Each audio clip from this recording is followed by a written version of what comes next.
Hi, this is Curt, and welcome to another edition of Fire Law Roundup.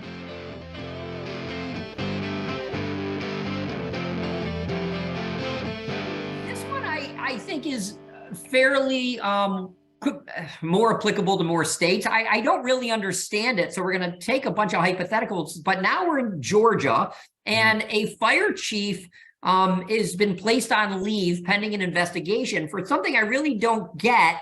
The video and all that's a little sparse on details, but the fire chief hires an individual a couple of years ago. Turns out that individual had felony charges or was facing felony charges. And I think that's very important. He wasn't convicted. He was arrested, but not convicted.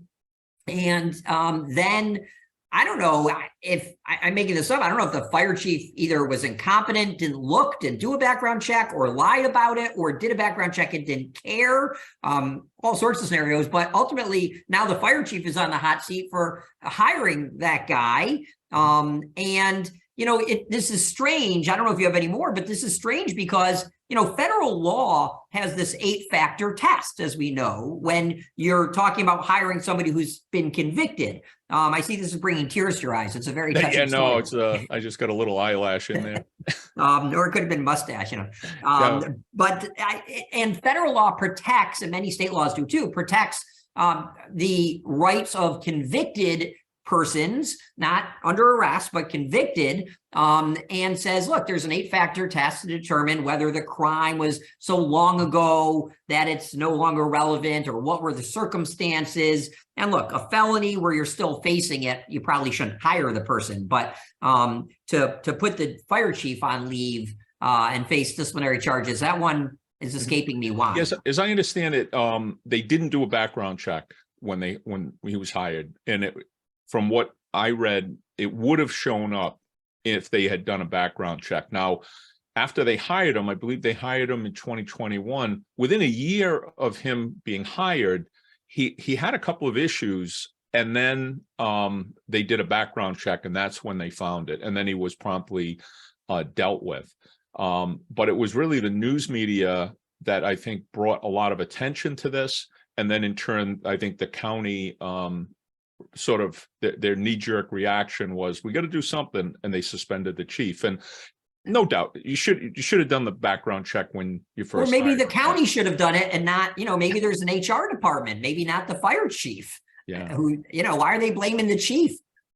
Well, the bottom line is the background check wasn't done until he had already been hired, and so then the county officials then have egg on their face, so somebody's got to pay for it. So, but what gets me, at least on every application I've ever done for any client, it says, do you now have any pending arrests, or have you ever been convicted or pled to a crime? Right? And if he lied on the application, maybe, that obviously could be terminated for that. But if he lied on the application, I don't know. How is that the fire chief's fault? But what scares me is some states have actually enacted laws that prohibit you from asking if you've been arrested. Yeah, I know it. Probably New York is going to be one of those in our socialist republic. There's a concern because arrests and criminal records do have a disproportionate impact on people of color. And so, and that's been proven. So I think there's a concern there. And the same thing, you said your 8-factor test. I think that's also a way of addressing some of the inequities that they show a statistical imbalance when it comes to along racial lines. Okay.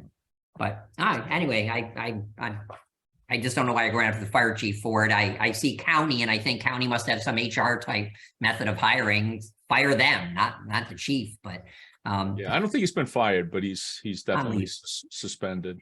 So. Anyway, I sympathize with him on the little bit I know. It's not that we should be expressing our